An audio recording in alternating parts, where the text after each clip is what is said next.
왜 그러겠어요? 좀 더 자세하게, 좀 쉽게 은혜를 이렇게 함께 받기를 위해서. 그래서 여러분, 말씀을 우리가 들을 때 잘 이해를 하셔야 돼요. 지금 이게 무슨 내용인지를 아셔야 돼요. 그리고 그 이해만 하는 정도가 아니라 이제 은혜를 받아야 돼요. 깨닫는 게 있어야 돼. 그래야 듣고 깨닫는 자가 복이 있는데 100배, 60배, 30배의 열매를 맺는다고 그랬어요. 자, 그래서 첫째, 오늘 말씀 중에 우리가 이제 라합의 믿음을 다시 한번 볼게요. 우리가 주일 예배를 드렸잖아요. 어느 정도 알잖아요. 어느 정도. 자, 그런데 그 라합은 기생이었단 말이죠. 기생. 근데 이 기생이라는 말이 히브리어로 보면 어떤 뜻이냐면 조나라고 하는 뜻이에요. 조나. 근데 이 조나라고 하는 것은 말하자면 굉장히 좀 안 좋은 그런 그 여인을, 창녀 같은 여인이라고 이렇게 표현을 한단 말이죠. 그러니까 뭐 당연히 이런 여관 같은 그런 어떤 그 주막이기도 하지만 또 많은 사람들에게 또 술을 팔기도 하고 이럴 경우가 있단 말이죠. 그러니까 이 라합은 우리가 어떤 믿음을 보는 게 중요하냐면, 라합은 지금까지 교회를 가본 적이 없어요. 그 여리고 지역에서 하나님을 믿어본 적이 없어요. 그런데 아무래도 주막에서 그렇게 그런 직업을 갖고 있다 보니까 많은 소식을 접할 기회가 있었단 말이에요. 왜냐하면 이미 우리가 말씀을 보아도 알 수 있지만 그 라합이 무슨 고백을 하냐면 10절에 있는 말씀, 너희가 애굽에서 나올 때에 여호와께서 너희 앞에서 홍해물을 마르게 하신 일과 너희가 요단 저쪽에 있는 아모리 사람의 두 왕 시온과 옥에게 행한 일, 곧 그들을 전면시킨 일을 우리가 이미 들었다. 그러니까 이 라합은 소문을 많이 들었던 거예요. 그러니까 지금 이스라엘 백성들이 애굽에서 나올 때부터 40년 전부터 있었던 일들을 속속이 지금 다 알고 있어요. 그런데 라합은 그 소식을 들을 때마다 그냥 흘려 들은 게 아니야. 그것을 자기도 그 정도라면 나도 그런 하나님 한번 만나봤으면 좋겠다.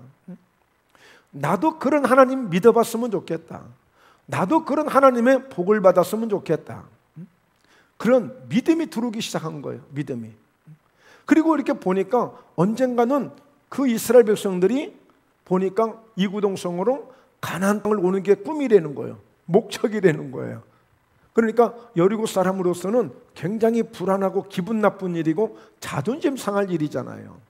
그런데 이 라합은 비록 내가 술을 팔고 있고 사람들의 기분을 맞춰주고 있고 직업상 내가 그렇게밖에 살 수 없는 내 여러 가지 환경이지만 라합은 그렇게 생각을 안 했어요. 마음속에 여전히 오늘 또 사람들의 기분을 맞춰주고 억지로라도 웃어주고 억지로라도 힘들지만 참아가면서 그는 마침내 오매불망 학수고대 이스라엘 백성들이 언제 오나 이것만 기다리고 있었던 거예요. 이것만. 그러니까 모든 사람들은 몰라요. 어떤 사람도 몰라요. 자기 가족들도 몰라요. 그냥 라합은 자기 혼자만 그것을 알고 있는 거예요. 혼자만.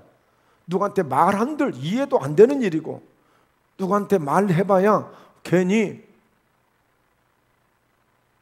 잘못하다 보면 굉장히 비방도 들을 수 있잖아요. 심지어는 야, 너 역적이냐?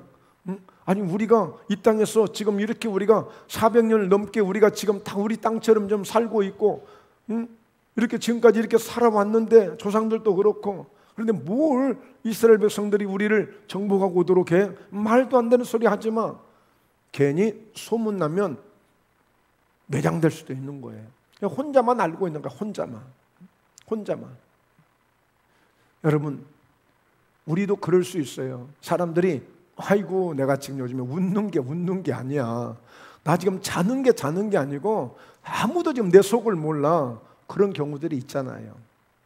그런데 이 라합은 다른 문제로 그렇게 생각한 것이 아니라 언젠가 그 이스라엘 백성들이 이 요단을 건너서 이 가나안 땅에 여리고에 온다는 이 사실만 기다리고 있었던 거예요.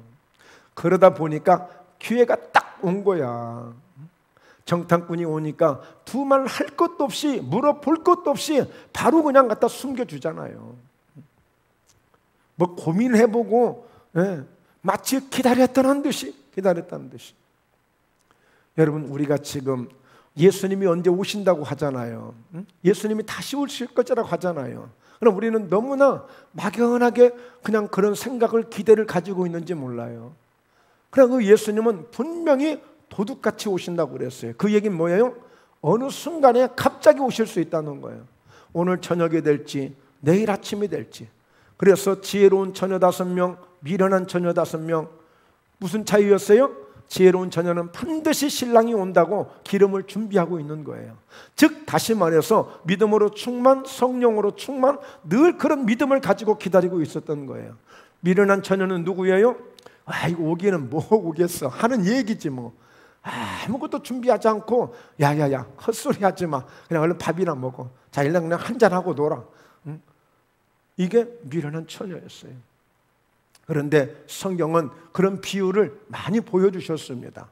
신랑이다 하고 올 때에 벌써 기름 준비를 한 처녀는 기다렸던 듯이 그 기쁨을 가지고 막 춤을 추면서 치맛자락을 휘날리면서 그 신랑을 맞이하러 나가잖아요. 우리가 그렇게 되어야 돼요. 그런데 라합은 그런 믿음을 가지고 있었던 거야. 그런 믿음을. 그러니까 오늘 이 라합은 자기 마음속에요, 정말 세상이 개벽천지가 바뀔 것이다. 이 여리고 땅에 아마 지금 뭐 큰 엄청난 지각 변동이 일어나게 될 것이다. 어마어마한 일이 일어날 것이다. 오늘 이 라합만 이런 기대를 가지고 있었다니까. 라합만 이런 기대를 가지고 있었어요. 그런데 진짜 그 꿈이 현실로 주어진 거예요. 꿈이 현실로 온 거예요. 그러니까 오늘 뭐 두말 할 것도 없이 그 정탐꾼들을 잘 지붕 위에다 숨겨두잖아요. 그러면서 먼저 약속을 하잖아요. 그냥 갖다 숨겨준 게 아니라 분명히 약속을 해요. 나는 이미 당신들이 애굽에서 나올 때부터 나는 속속들이 다 알고 있었다. 듣고 있었다. 그래서 나도 내 마음속에 늘 품고 있었다. 언젠가 오늘 같은 날이 오리라고 나 기다리고 있었다. 오늘 같은 날이 오리라고 기다리고 있었다는 거예요. 할렐루야. 여러분, 우리가 꿈을 가져야 돼요. 하나님을 믿으면서 꿈을 가져야 돼요. 반드시 내가 주님 안에서 나도 하나님이 약속된 그런 축복을 받으리라고, 내가 그런 은혜를 받으리라고, 나도 그렇게 쓰임받는 기회가 오리라고, 반드시 하나님이 나를 쌓아주실 것이라는 그런 기대감을, 그런 꿈을 늘 가져야 된다니까요. 반드시 가져야 돼. 끊임없이 가져야 돼. 한순간도 놓치면 안 돼요.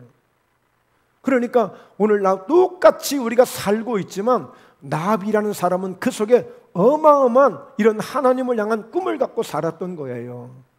그러니까 딱 자기에게 주어진 그 기회를 놓치지 아니하고, 아무리 왕이 사람을 보내고 뭐 어쩌고 위협하고 뭐 어쩐다고 해도 눈 하나 깜짝하지 않고 자기는 이미 가장 위대한 선택을 딱 한 거예요.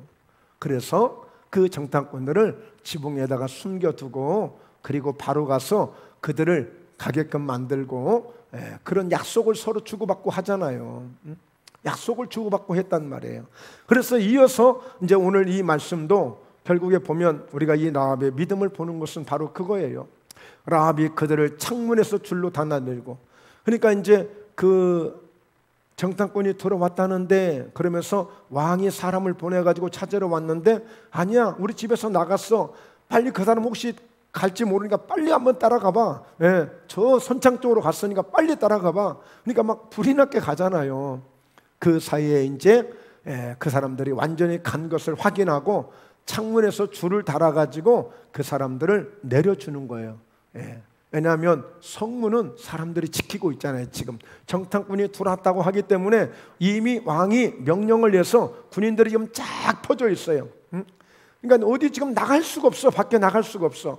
그런데 마침 정말 다행인 것은 오늘 이 라합의 집이 큰 성이 있는데, 아마 성벽 그 사이에 집을 짓고 있는 것 같아요. 그러니까 거기에서 바로 성벽 위에 거주하고 있다고 그랬잖아요. 그러니까 아무래도 주막이니까 장소가 좋은 곳에 자리를 잡았던 것 같아요. 자, 그래서 창문에서 줄로 그 사람들을 달아내리거든요. 자, 누가 한번 이 줄을 타고 내려왔죠? 사도 바울이 다메섹 도상에서 예수님을 만나고 딱 변화를 받았어요.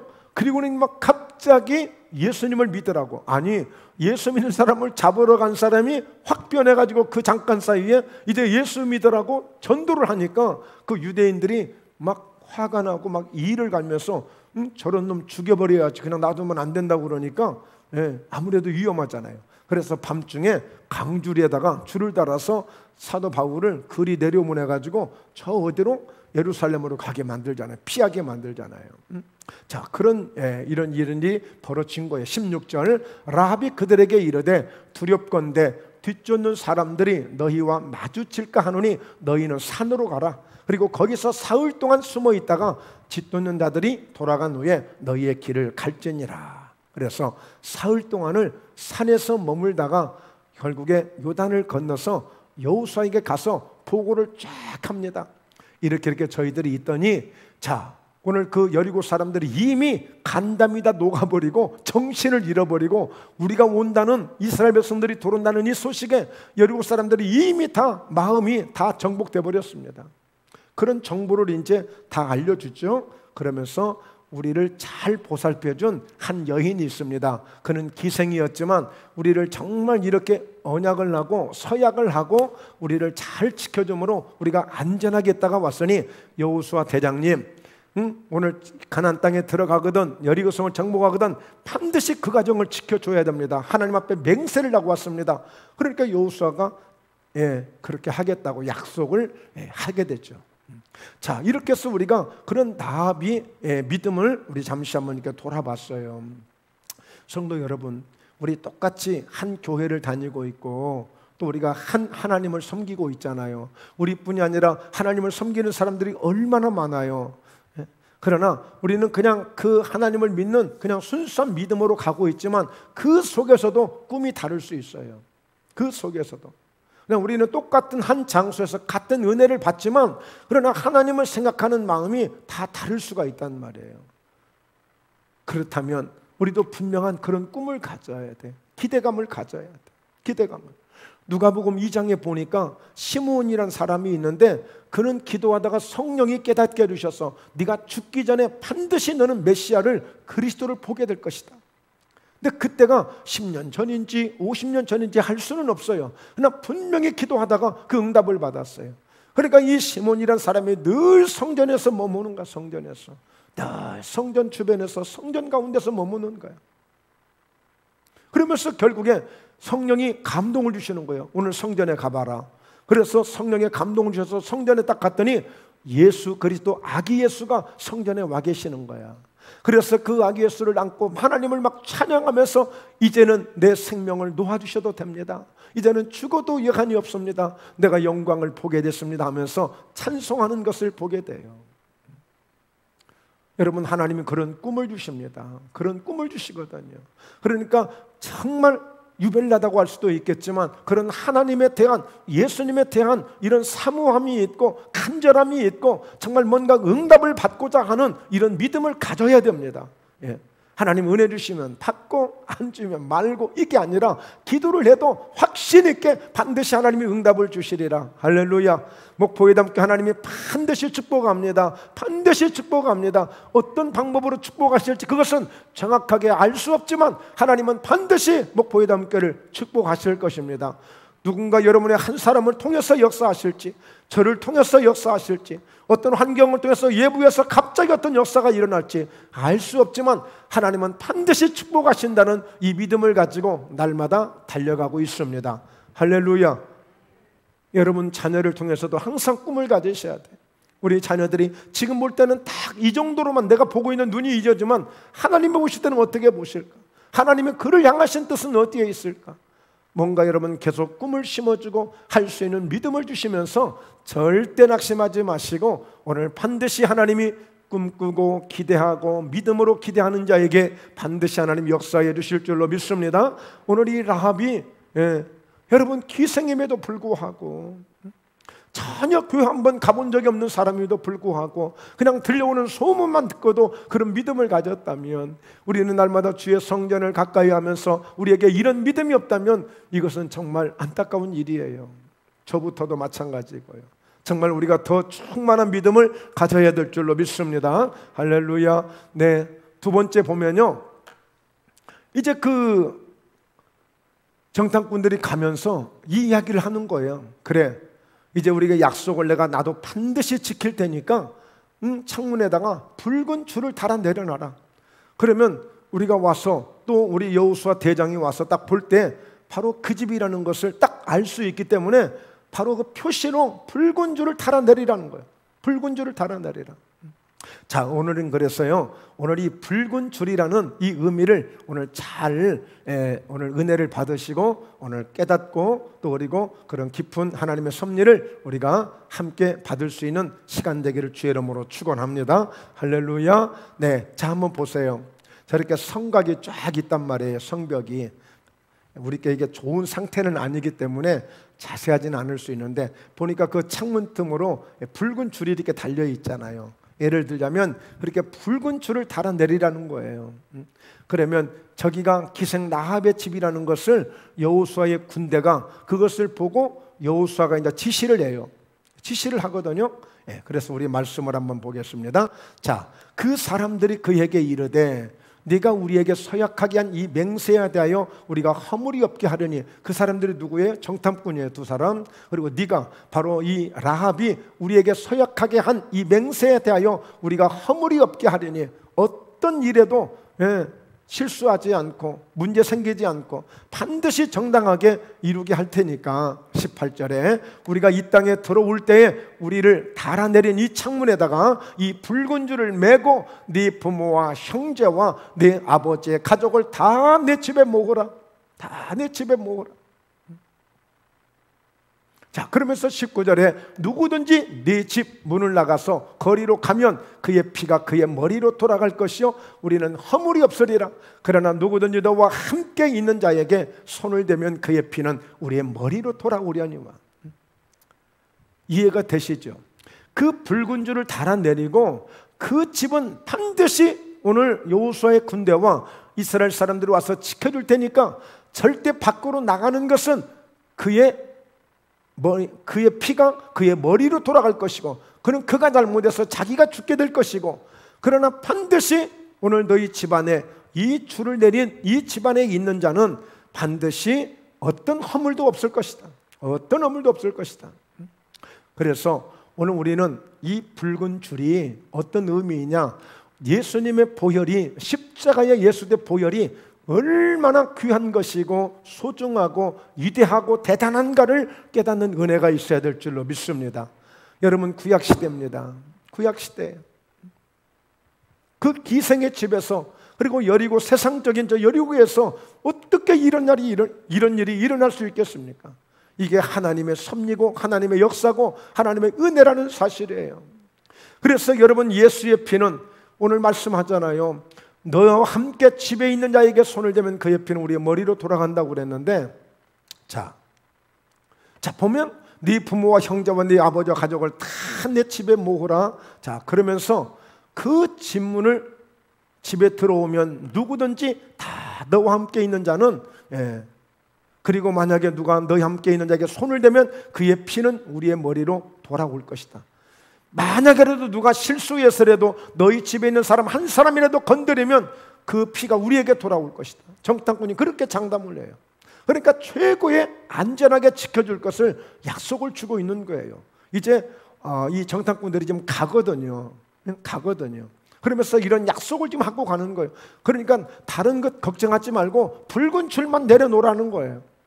오늘 여러분, 우리도 예수의 피만 우리가 가지면 우리가 어떤 연약한, 내가 창녀이든 내가 기생이든 내가 아니면 설사 내가 다른 어떤 사기를 쳤던 다른 어떤 행동을 했을지라도 오늘 예수의 그리스도의 피에 들어오면 다 죄사함을 받고 구원받을 수 있는 길이 유일하게 예수의 피밖에 없는 줄로 믿습니다.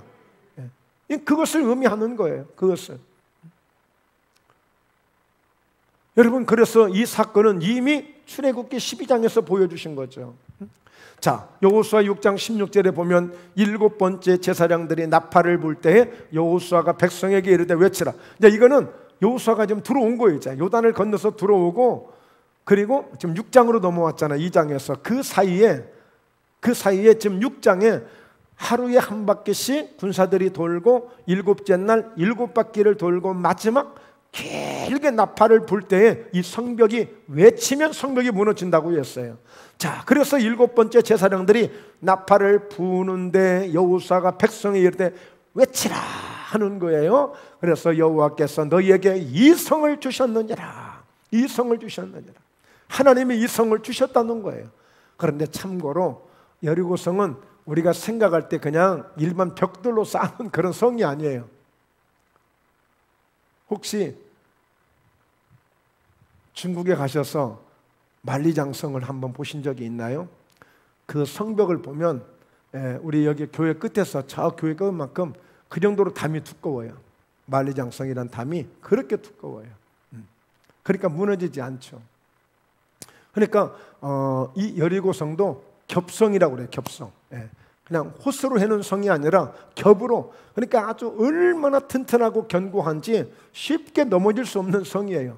그런데 세상에 하나님의 방법으로 7바퀴 돌았다고 해서 어떻게 그 힘으로, 그런데 마침 그들이 돌 때에 하나님의 역사가, 하나님의 영이 마치 성령이 운행하셔서 사로잡으시듯이 하나님의 능력으로 사로잡고 한번 외쳤더니 그냥 아무 힘없이 무너지는 거야. 아무 힘없이 무너져. 모래성이 무너지듯 무너져 버리는 거야. 그러니까 이 성을, 너희에게 이 성을 주셨느니라 그러면서 외치라는 거예요.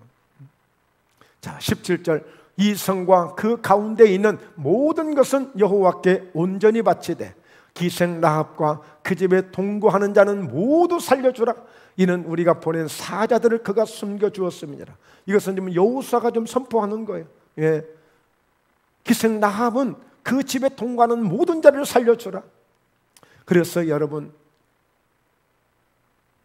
이때 혹시라도 어떤 사람이 그 주막에서 술을 먹고 집에를 간다고 갔다가 잘못 가가지고 다시 왔으면 그 사람도 살 수 있는 거예요.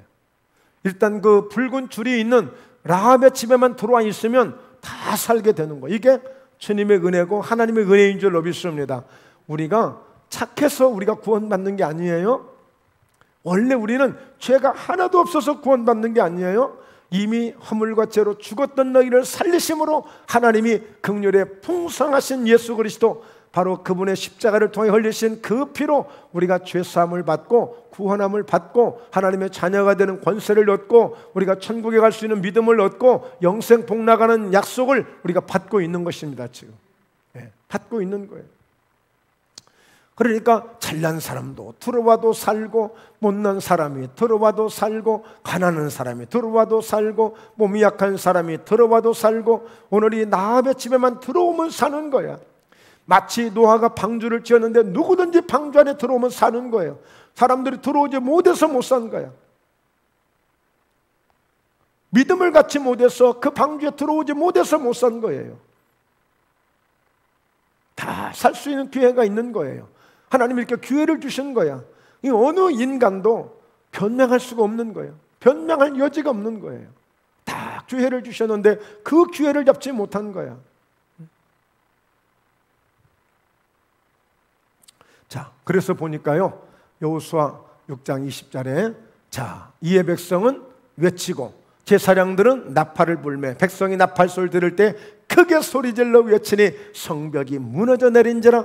백성이 각기 앞으로 나아가 그 성에 들어가서 그 성을 점령하고 그 다음에 그 성 안에 있는 모든 것을 온전히 바치되 남녀노소와 소와 양과 나귀를 칼날로 멸하니라.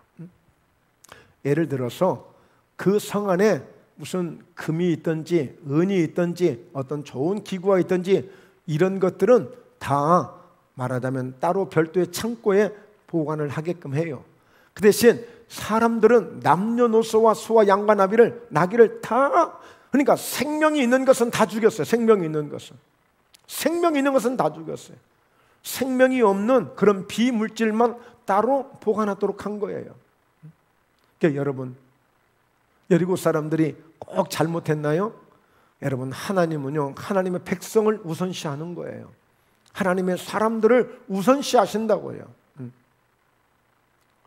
이렇게 철저하게 하나님은 하나님 사람을 중심으로 가시는 거예요. 무섭지 않습니까?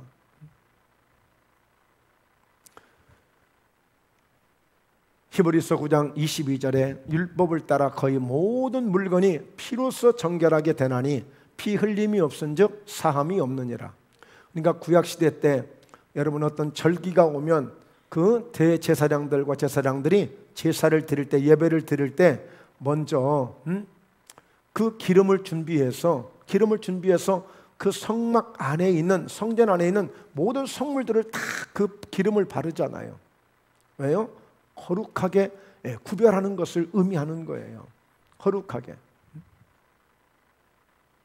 그러므로 오늘 피 흘림이 없은즉 사함이 없어요. 우리가 교회 다녀서 구원받은 게 아니라니까요. 교회 다니는 것은요, 감사해서 하나님께 나와서 감사의 표시를 하는 거예요.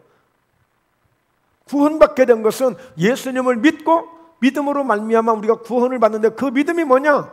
예수의 피가 나의 모든 죄를 씻어주셨고 오늘 우리에게 하나님의 성령의 은혜를 주셨고, 그래서 예수가 그리스도 이름을 믿고 고백하게 만들었고, 그 예수님 우리를 지켜주시고 함께 하심으로 하나님의 자녀가 되어서 우리는 하나님의 자녀이기 때문에 하나님 나라에, 주님 나라에 갈 수 있는 이런 은혜를 얻게 된 거란 말이에요.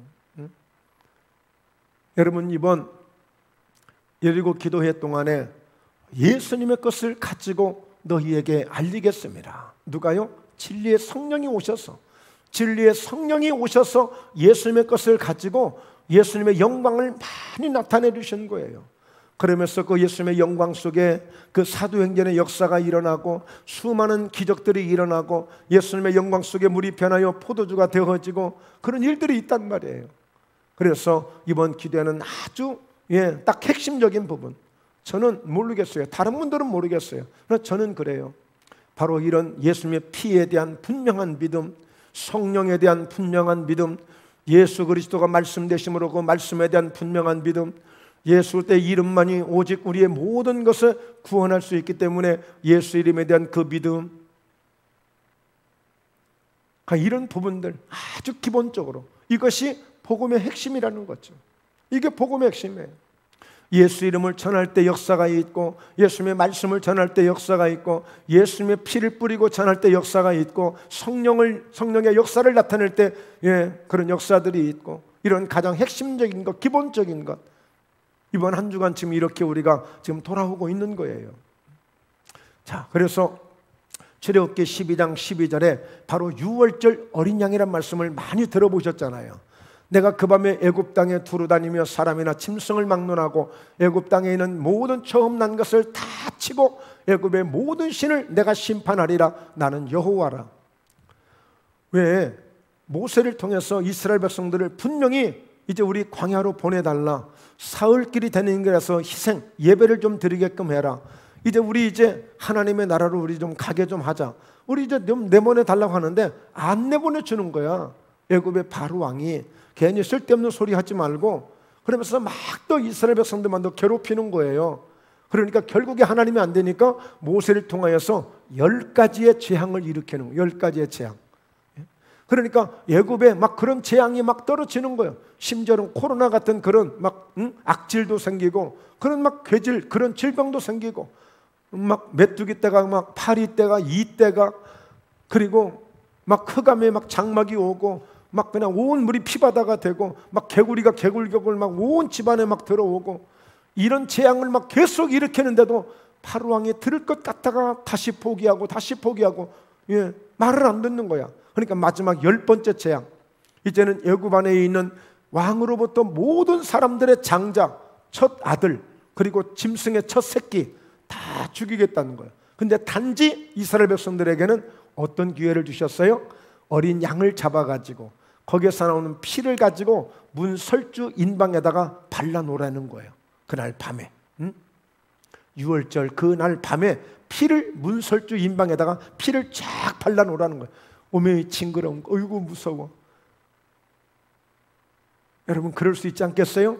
그러나 그 피를 발라놓으라는 거예요. 어린 양의 피를. 그러면 하나님의 사자를 보냈을 때 그 피가 있는 가정은 넘어가겠대, 유월하겠대. 그래서 유월절 어린 양이라고 하는 거예요. 그런데 피가 없는 가정은 이 하나님의 사자가 들어가서 말씀한 대로 첫 장자들이 다 죽임을 당한 거야. 왕의 첫 아들부터 해서, 그러니까 애굽의 온 천지에 아마 역사 이래 이보다 더 큰 아마 호국이 없었을 거예요. 이보다 더 큰 조상나는 일이 없었을 거예요. 그래서 결국에는 어떻게 돼요? 남은 백성들까지도 이제 동원이 돼가지고 막 자기 귀고리 코고리 다 빼주면서 옷 벗어주면서 빨리 나가라고 이러는데 우리까지 죽겠다 이제. 우리까지 죽겠다. 그래서 여러분이 예수의 피는 이렇게 저주를 막을 수가 있고 이런 재앙을 막을 수가 있고 문설주 임방에 발라진 피는 여러분 이렇게 엄청난 하나님의 구원의 역사를 이루신 겁니다. 바로 오늘 이 예수의 피가 바로 붉은 줄을 달아내린, 나합의 집에 지금 줄을 달아내린 그 붉은 줄이 바로 이 예수의 피가 되는 것입니다. 할렐루야. 그러므로 이 붉은 줄이 의미가 있는 거예요. 그래서 저도 오늘 특별히 이렇게 붉은 넥타이를 하고 온 거예요. 여러분 13절 한번 볼까요? 내가 애굽 땅을 칠 때에 그 피가 너희가 사는 집에 있어서 너희를 위하여 표적이 될지라. 내가 피를 볼 때 너희를 넘어가리니 재앙이 너희에게 내려 멸하지 아니하리라. 예수님의 피는요 우리에게 다가올 재앙을 막아주기도 해. 예수의 피는요 모든 저주를 끊어주셔요. 예수의 피는요 모든 죄를 깨끗게 해주셔요. 예수의 피는요 원수 귀신이 틈타지 못하게 해요. 예수의 피는요 어둠이 떠나가게 만들어요. 네, 예수의 피는 이해만 하지 마시고 깨닫으셔야 됩니다. 깨달으셨으면 이제 이것을 내 삶에 적용할 수 있는 믿음이 되어야 됩니다. 그래야 실제 예수님의 보혈이, 그 피는 살아있는 피예요. 히브리서 12장에 보면 예수님의 피는 살아있다고 그랬어요. 아벨의 피보다 더 낫게 말하는 뿌린 피니라. 아벨의 피가 말을 했다니까요. 가인의 동생 아벨, 가인이 아벨을 죽였어요. 근데 그리고는 땅에 묻어버렸잖아요. 그런데 하나님이 그래요. 가인아, 네 동생 아벨이 어디 있냐? 하나님, 내가 내 동생 지키는 잡니까? 시침 뚝 떼잖아요. 시침 뚝 떼요. 그런데 그러면 이게 뭔 소리냐? 뭐가요? 막 저 땅에서 네 아우의 핏소리가 막 내게 호소한다. 핏소리가 내게 막 호소한다는 거예요. 핏소리가. 여러분, 피가 말을 해요. 피가 말을 해. 왜? 피 속에 생명이 있다고 그랬어요. 그래서 예수님께서 요한복음 6장에 보면 내 피를 마시지 않는 자는 나와 상관이 없다고 그랬어요. 그러니까 여러분 십자가 설리신 예수님의 피를 우리가 마셔야 돼. 그걸 어떻게 마셔요, 목사님? 믿음으로 마시는 거예요. 그래 좀 더 확신할 수 있도록, 확인할 수 있도록 우리가 성찬 예배를 드리잖아요. 그래서 다음 달에 우리 추수감사절 때는 성찬 예배를 꼭 드리려고 합니다. 성찬 예배를 드려야 돼. 성찬 예배를. 생각난 김에 최은혜 권사님, 박현희 집사님 성찬 준비하세요. 생각난 김에 감동이 왔을 때 준비하세요. 그래서 성찬 예배 드려야 돼. 할 수만 있으면 자주 드려야 돼. 성찬 예배를. 그 예수님의 피를 마시는 거, 실제 여러분 천주교에서는 실제 예수님의 피라고 마십니다. 그거를 포도주라고 마시잖아요. 우리는 상징적으로 마시는 거지만. 자, 그래서 이 피는 재앙이 넘어가는 피라니까요. 그래서 여러분 보세요. 라합의 집이 다 구원을 받잖아요. 그 붉은 그 줄 하나 달아놓은 것 때문에 온 가족이 살고, 아까 말씀드렸지만 그 여리고 안에 남녀노소 다 죽었잖아요. 심지어는 모든 짐승까지 생명 있는 건 다 죽었잖아요. 그런데 그 줄 하나 때문에 라합의 가정만 지금 살게 됐다니까요. 예수님의 은혜입니다. 할렐루야. 예수님의 은혜입니다. 아니 지금 제가 여리고에 와서 제가 처음 설교하는 건가요? 처음 듣는 얘기예요? 자, 14절 너희는 이날을 기념하여 여호와의 절기를 삼아 영원한 규례로 대대로 지킬지니라. 할렐루야. 할렐루야. 자, 그래서 출애굽기 24장 7절에 보면 보세요. 언약서를 가져다가 백성에게 낭독하여 듣게 하니 이게 언약서. 그들이 이르되 여호와의 모든 말씀을 우리가 준행하리이다. 이게 무슨 뜻이냐면 모세가 산에 올라가서 십계명을 받고 율법을 받아가지고 내려와요. 그리고 백성들한테 여러분 내가 산에 올라갔더니 하나님이 나에게 이렇게 이런 말씀들을 주셨습니다. 그래서 이 말씀을 지키면 하나님이 우리를 지켜주시고 우리에게 이렇게 복을 주시겠다고 하고, 이 말씀을 지키지 않고 순종하지 아니하면 이런 벌을 받을 수 있다고 합니다. 그러니까 여러분은 어떻게 하시겠어요? 우리 하나님 말씀 잘 듣고 하나님의 복을 받읍시다 라고 외쳤더니 백성들이 그 말씀에 아멘하고 알겠습니다, 우리가 그 말씀을 다 준행하겠습니다, 이렇게 고백한 거예요. 반응한 거예요. 자, 그래서 8절에 모세가 그 피를 가지고 백성에게 뿌리며, 무슨 피냐? 이때 소를 잡은 거예요. 거기서 나온 피예요. 양푼에 담아가지고요, 백성들에게 피를 쫙 뿌린 거예요. 그 피를 쫙 뿌렸어요. 그러면서 이르되 이는 여호와께서 이 모든 말씀에 대하여 너희와 세우신 언약의 피니라 그랬어요. 이게 무슨 언약인 줄 아세요? 무서운 언약이에요. 내가 이렇게 생명의 피를 뿌려서 내가 생명으로 약속한 만큼 너희도 생명을 걸 만큼 그런 믿음으로 이 약속을 지키라는 거예요. 생명 대 생명을 걸고 약속한 거예요. 그러니까 여러분, 하나님이 얼마나 자신 있게 약속하는 거예요. 하나님 말씀에 순종하고 믿음으로 살면 신명기 28장 1절에서 14절 말씀처럼 다 순종하고 그렇게 하면 복을 주시겠다는 거예요. 들어가도 나가도 손으로 하는 일도 복을 받고, 하늘의 창고를 열고 그냥 복을 쏟아부어 주시고, 남에게 꾸이지 않고 오히려 꾸어줄 수 있는 그런 축복을 주시고, 또 뒤에 가지 않고 앞에 가게 만들어 주시고, 만약에 너희를 사람이 치러 왔지만 결국에 7길로 도망가는 역사가 있게 될 것이고, 어째서 마스크를 써서 이렇게 아멘도 못 하실까요? 할렐루야. 몸이 겁나게 답답한가? 할렐루야.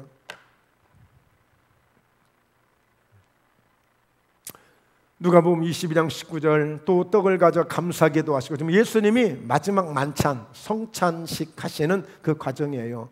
떡을 떼어 그들에게 주시며 이르시되 이것은 너희를 위하여 주는 내 몸이라, 너희가 이를 행하여 나를 기념하라 하시고, 저녁 먹은 후에 잔도 그와 같이 하여 이르시되 이 잔은 내 피로 세우는 새 언약이니 곧 너희를 위하여 붓는 것이라. 예수님께서 마지막 새 언약을 딱 이 성찬을 통해서 새 언약을 주시면서 서로 사랑하라고 말씀하시고, 예수님에 대한 그 생명을 우리에게 주시면서 이 약속을 지킬 것을 말씀해 주고 있는 것입니다. 자, 그러면서 히브리서 10장 17절, 또 그들의 죄와 그들의 불법을 내가 다시 기억하지 아니라 하셨으니.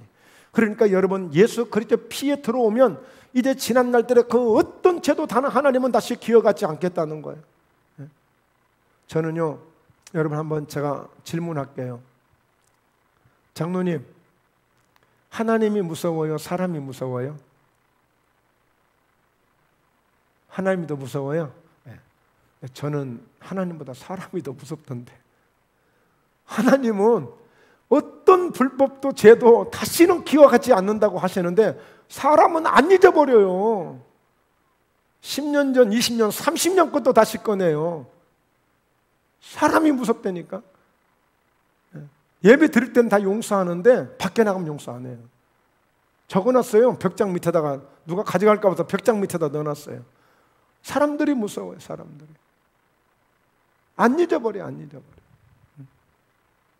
그래서 만약에 제가 저희 사모님하고 둘만의 관계를 얘기하는 게 아니고, 제가 목회하면서 수십 년 동안 수많은 사람들을 만나보고 수많은 집회를 다 참석하고 많은 목사님들께 해보지만, 한 번 괘씸죄 걸려들면 작살나요. 작살나. 사람들은 용서 안 해요. 사람이 무서워. 살면서 여러분들도 많이 느끼셨을 거예요. 사람이 무서워요. 사람이. 여러분, 우리 하나님은, 우리 주님은 다시는 그들의 죄와 그들의 불법을 내가 다시 기억하지 않겠다고 했어요. 그러니까 예수님에게는 이런 엄청난 지우개가 있어. 지우개.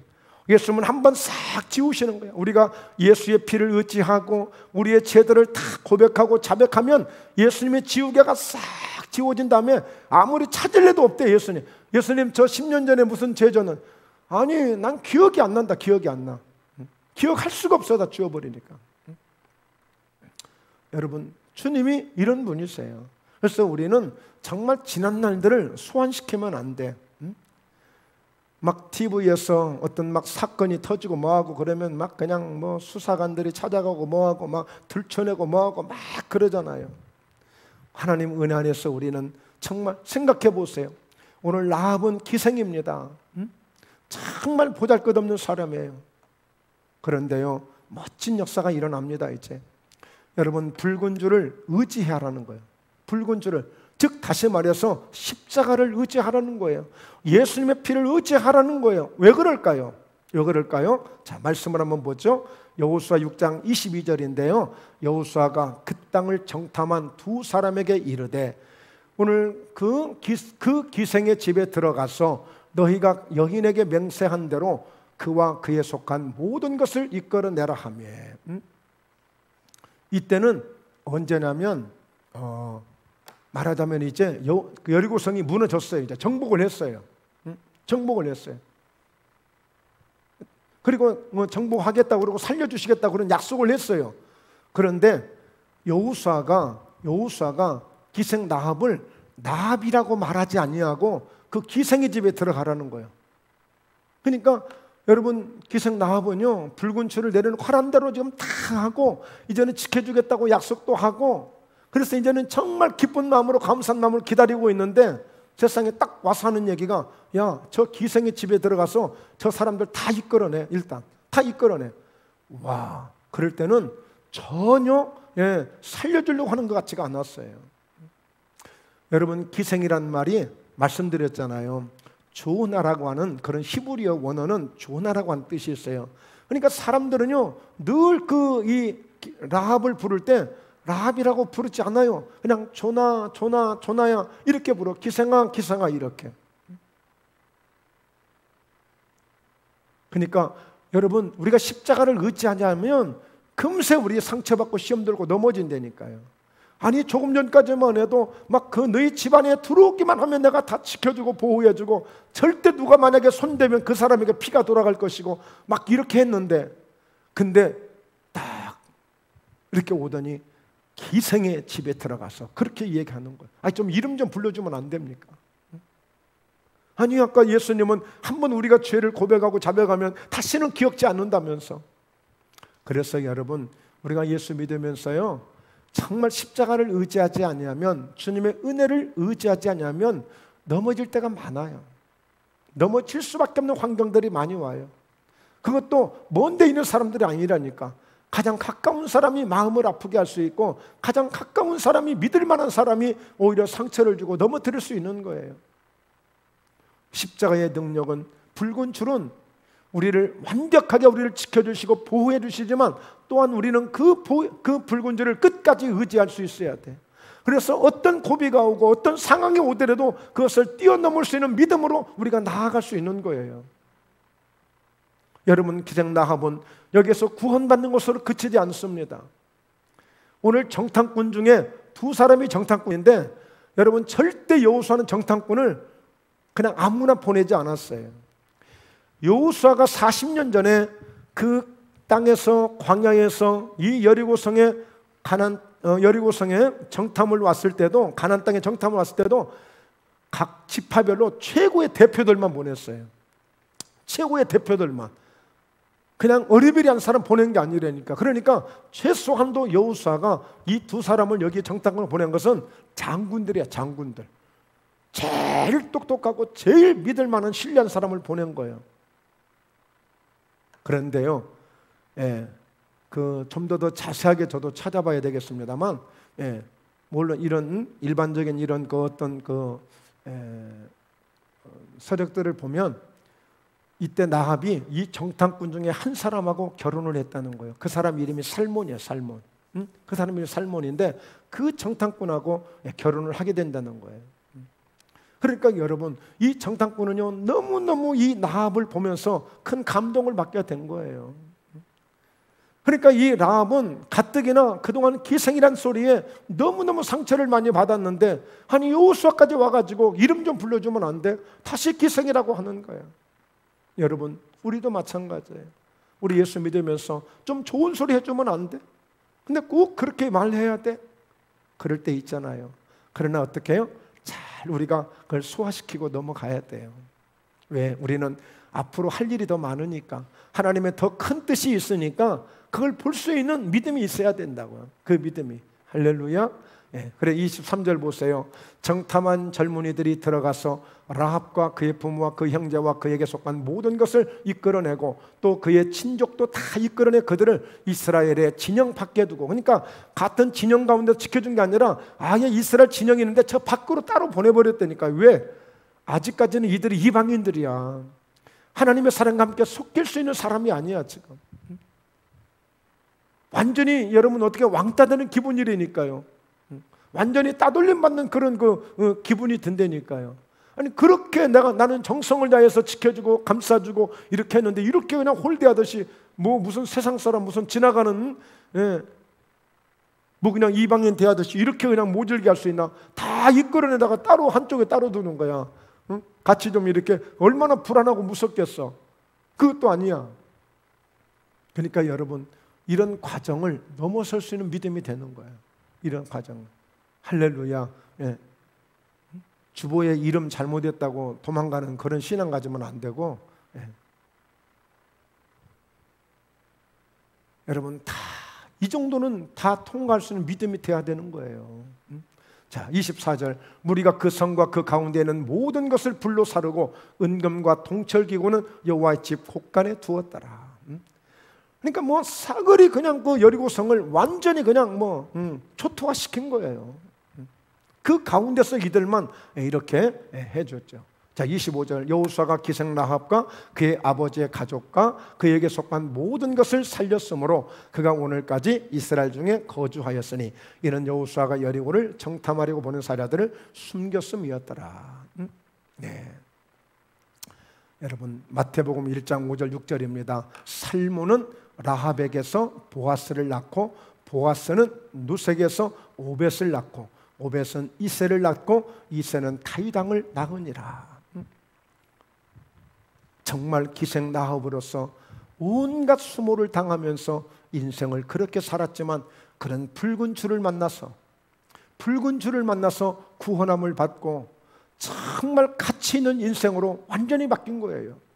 여러분 예수님의 피는 예수님이 우리를 구원하신 구원의 표, 그 붉은 줄은 예수의 피는 우리를 새로운 생명으로 역사해 가실 것이고 우리를 모든 저주에서 끊어주시고 새로운 인생으로 살아갈 수 있도록 놀라운 믿음을 주신 것이 예수님의 십자가의 사건인 것입니다. 이 붉은 줄은 오늘 라합의 인생을 완전히 바꿔놓은 거예요. 완전히 바꿔놓은 거예요. 그래서 이 붉은 줄은 결국에 뭡니까? 그 약속을 믿게 만들었고 그리고 하라는 대로 그대로 순종했고 그리고 그 붉은 줄을 믿고 그대로 의지했을 때에 오늘 이 라합은 이런 살몬이라는 이런 멋있는 남자를 만나게 되고 그로 인해서 보아스를 낳습니다. 보아스가 누구입니까? 룻의 남편입니다. 보아스와 룻은 누구를 낳습니까? 오벳을 낳습니다. 오벳은 누구를 낳습니까? 이새를 낳습니다. 이새는 누구입니까? 바로 다윗의 아버지였던 거예요. 그러니까 여러분 기생 라합으로 끝난 것이 아니라 오늘 이렇게 정말 큰 왕족이 되어지는 그런 가문에 들어간 라합이 되어졌고 마침내는 예수 그리스도가 탄생되는 그런 계보의 위대한 인물이 되어진 거예요. 바로 그 라합은 다른 사람과 상관이 있는 게 아니라 그분만의 삶이 아니라 우리와 상관이 있는 거예요. 그 라합을 통해서 하나님의 그 예수 올 때 계보가 중단되지 아니하고 다윗의 왕이 출생할 수 있게끔 그런 믿음의 가문이 되어지고 오늘날 우리에게도 이와 같은 그리스도의 은혜로 그런 믿음의 장자의 은혜를 입을 수 있는 이런 믿음의 가문이 되어진 우리의 믿음의 선조가 된 것입니다. 그래서 라합은 히브리서 11장에도 믿음장에 당당하게 믿음의 사람들과 함께 이름이 올라가 있고 야고보서를 보면 야고보서는 오늘 전적으로 믿음으로 이와 같이 믿음에 대한 말씀을 두시는데 바로 라합을 등장시켜서 바로 라합 같은 믿음이 행동하는 믿음, 살아있는 믿음, 역사하는 믿음이라는 것을 오늘 행할 수 있는 이 행함은 이렇게 행하는 것이라고 표본이 되어져서 라합을 소개하고 있습니다. 오늘 여러분 형편을 탓하지 마세요. 환경을 탓하지 마세요. 저기 울들목에 가면 이순신 장군의 어록 중에 하나 있더라고. 집안 탓하지 마라. 환경 탓하지 마라. 여러분, 조건 탓하지 마세요. 우리가 탓을 해야 될 것은 내가 예수 때 붉은 줄을 잡지 못하고 있는 것, 십자가를 잡지 못하고 있는 것, 이것이 가장 큰 문제인 것입니다. 이게 가장 큰. 그래서 결론적으로 오늘 골고다 언덕 위에 십자가 바로 골짜기인 것입니다. 우리가 잡아야 될 붉은 줄은 바로 골고다 언덕에 있는 십자가의 골짜기예요. 여러분, 골고다 언덕의 그 십자가는요, 예수님이 지시기 전까지는요, 그곳이 어떤 곳이냐? 저주의 상징이었어요. 예수님 이전에도 그곳에서 사람들은 죽었어요. 십자가에 달려서 죽었어요. 그때까지만 해도 그건 저주의 상징이야. 그런데 예수 그리스도가 십자가에서 죽으심으로 그 피를 흘리신 이후에 그곳에 새로운 생명이 시작되는 생명의 역사가 되어버린 거예요. 저주의 골짜기가 오늘 새로운 생명을 만들어내는, 그래서 예수 그리스도의 십자가에 흘린 그 피를 통해서 모든 인류는, 그 피를 받아들인 인류는 다 구원함을 받고, 오늘 라합과 같은 그런 붉은 줄을 붙잡는 자에게 놀라운 구원의 역사가 있었던 것처럼 이 시대에도 그 십자가 그 골짜기에서 흘리신 그 피를 믿는 자마다 오늘날에도 우리는 살게 되는 것입니다. 살게 되는 거예요. 할렐루야. 예. 그래서 고린도전서 1장 18절에 십자가의 도가 멸망하는 자들에게는 미련한 것이요 구원을 받는 우리에게는 하나님의 능력이라. 십자가에서 죽으신 예수가 아니 뭐 그런다고, 그건 다 미련한 사람들이에요. 공부를 못해서 미련한 게 아니라 십자가의 은혜를 깨닫지 못하고 그 붉은 줄의 의미를 깨닫지 못한 자들이 미련한 자들인 것입니다. 오늘 우리는 우리에게 주신 하나님의 능력, 바로 십자가의 능력이라는 거예요. 십자가의 능력. 할렐루야, 할렐루야. 오늘 붉은 줄을 붙잡는, 십자가의 은혜를 붙잡는 저와 여러분 되시기를 주의 이름으로 축원합니다. 그래서 예수님 말씀합니다. 오늘 누구든지 나를 따라오려거든 자기를 부인하고 자기 십자가를 지고 나를 따를 것이니라. 우리가 예수 믿는 사람들이 이 정도 믿음이 돼야 돼. 예수님을 따르려면 예수님의 십자가를 지고 나를 따를 것이니라. 십자가를 어떻게 지는 것이냐? 그것은 제 목숨을 구원하고자 하면 잃을 것이고 누구든지 나를 위하여 제 목숨을 잃으면 찾을 것이라고 했습니다. 자, 십자가를 지려면 자기를 부인해야 됩니다. 자기를 부인하지 않고 예수님의 십자가를 질 수 없는 거예요. 그러니까 여러분, 라합도 자신을 부인하는 거예요. 자신은 아무것도 아니에요.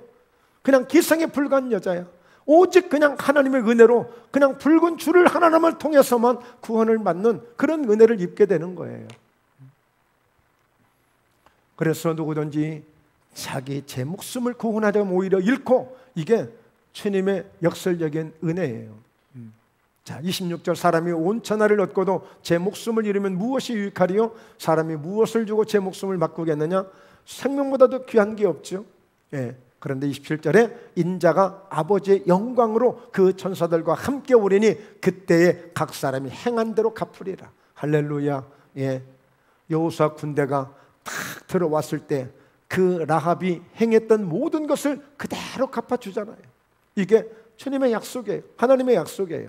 오늘 저와 여러분에게 주어지는 이 약속을 붙들고, 이제 뭐 요즘에도 좀 덥기는 합니다만 이 더위도 잘 이기셨고 이제는 이 가을에 풍성한 열매를 바라보시면서 한 해를 또 마무리해가는 그런 우리 모두가 함께 되셔서 목포예담교회 정말 이 붉은 줄이 예수 때 십자가의 그 보배로운 은혜가 다시 한번 우리의 영혼을 살찌우게 하시고 우리의 삶을 복되게 하시는 그런 역사가 있기를 주의 이름으로 축원합니다. 할렐루야, 할렐루야. 네, 기도합니다. 하나님 아버지, 오늘 하나님의 은혜를 감사를 드리며 영광을 올려드립니다. 붉은 줄 예수 때 십자가의 은혜임을 깨닫게 하시니 감사합니다. 저희가 살 수 있는 곳, 저희가 영원히 오늘 이와 같이 의지하고 믿고 나아갈 수 있는 곳 바로 십자가 아래인 줄로 믿습니다. 오늘 주님 그 붉은 줄을 붙들고 날마다 십자가의 찬송을 부르며 우리 주님의 역사를 의지할 때에 놀라운 하나님의 역사와 은혜가 충만하게 임하시는 귀한 역사가 있게 될 줄로 믿습니다. 사랑하는 목포회담교회, 우리 사랑하는 목포회담교회 모든 성도님들, 이 붉은 줄을 붙들고 정말 라합이 그의 인생 속에 하나님의 인도하심을 받았던 것처럼 앞으로 우리의 삶에도 큰 하나님의 역사를 경험할 수 있는 저희 모두 되게 하여 주시옵소서. 감사하신 예수님의 이름으로 기도드리옵나이다. 아멘. 아멘. 네, 찬송 드리고 우리 한번 뜨겁게 기도하겠습니다. 네.